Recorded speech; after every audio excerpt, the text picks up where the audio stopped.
नमस्कार। सुख और दुख। सुख और दुख जीवन के क्रम में यूँ समझिए प्रकृति का दिया हुआ एक घटना है, जो चाह कर भी रुक नहीं सकता। ये विधि के हाथ में होता है। विशेषकर मेरी ये कविता सुख और दुख इन दोनों हालातों में मानव अपने को किस प्रकार संभाल कर रखे, उसको ही दर्शाया हूँ। तो सुनिए, कविता का शीर्षक दिया हूँ सुख और दुख। सुख पाकर भी मानव दुखी रहता है और दुख पाकर भी मानव सुखी रहता है। यह मसला बड़ा ही पेचीदा है। सत्य राह और सही संस्कार मिलने से सुख सदा ही बरकरार रहता है।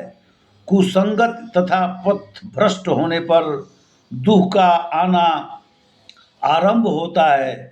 फिर सुख के जगह दुख निवास करता है। सुख के बाद दुख आना भी जरूरी है।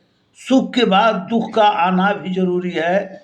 कौन अपना है कौन पराया, यह दुख आने पर पहचाना जाता है। फिर मनुष्य का भ्रम का होता सफाया है। मोह माया के जाल में फंसा सुख आने पर बहुत इतराता है। मोह माया के जाल में फंसा मानव सुख आने पर बहुत इतराता है। वही मनुष्य दुख आने पर तिनके के भांति टूट जाता है।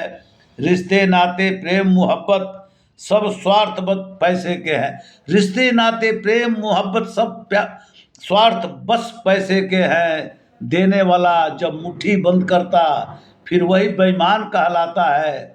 सुख नहीं बाजार में बिकता, गौर कीजिए, सुख नहीं बाजार में बिकता, दुख नहीं केवल शमशान में दिखता। समय ही सच्चा न्यायाधीश है जो सबको सबक सिखाता है। प्रत्येक प्रश्नों का उत्तर वह सही समय पर दे जाता है। आज जो धनवान बना है, गौर करने की बात है, आज जो धनवान बना है वही कल रंक बन जाएगा। समय का यही काल चक्र है। सुख और दुख में मनुष्य फंसा रह जाएगा। कटु सत्य यह राघव का है, कटु सत्य यह राघव का है। सुख मिलने पर मत अभिमान करो, दुख यदि आ जाए तो मत विरह गान करो।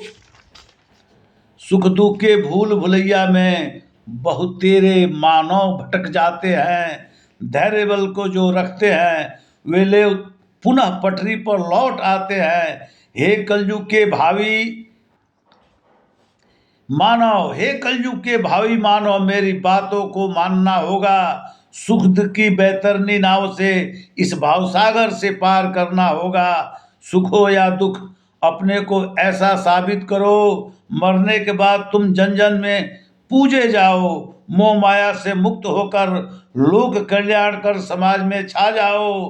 अपनों ने जो जख्म दिए हैं उसे प्रसाद समझकर खा जाओ। अपनों ने जो जख्म दिए हैं उन्हें प्रसाद समझकर खा जाओ। क्षमा बड़ों को चाहिए, छोटन को अपराध, केवल इसी मंत्र को अपनाओ। फिर मैं ये कहता हूँ कि सुख दुख जीवन क्रम में एक घटना है। इस घटना से मत घबराओ। यह मसला बड़ा ही पेचीदा है। धैर्य बल से इसको सुलझाओ, धैर्य बल से इसको सुलझाओ। जय हिंद, जय जगत।